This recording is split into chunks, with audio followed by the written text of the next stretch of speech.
Kazakistan'da Türk tarihi açısından önemli keşiflere imza atılırken Batı Göktürk dönemine ait külliye ve eserler keşfedildi.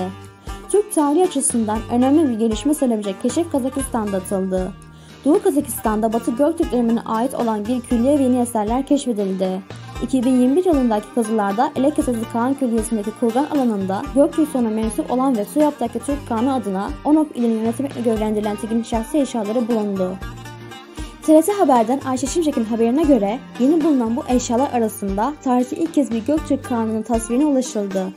Külliyenin yapı ve form olarak benzerliği onun 2. Göktürk Devleti döneminde inşa edilmiş olabileceğini gösteriyor. İlk defa böyle bir şey oldu.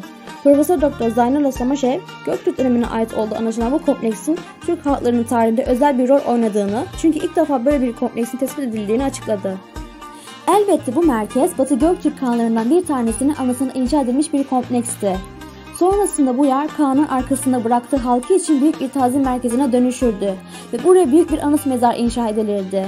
Böyle bir merkezi ilk defa Kazakistan'ın Alтай bölgesindeki Tavrakıta dağlarının eteklerinde olduğunu görüyoruz. Elbette bu kompleks mimari üslubu, defin merasimleri, ele geçirilen bulgular ve dini inanç kültü bakımından Türk dünyası için yüksek derecede önemli.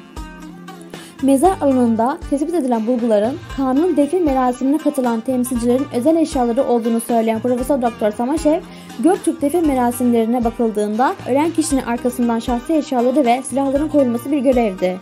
Ele geçirilen objeler içine altın levhadan oluşan bir kemer takısı bulundu açıklamasını yaptı. Edebi bir miras. Bu takı üzerinde tahtında oturmuş vaziyette başında tacı, elinde alt kadehi tutan Göktürk Kağanı'na ait bir tasvir bulunuyor. Profesör Doktor Samaşev ele geçirilen bu süslemenin Türk halklarına ait tespit edilen edebi bir miras olduğunun altını çizerek bu bakımından tasvirin oldukça önemli olduğunu kabul edeceğimizi vurguladı.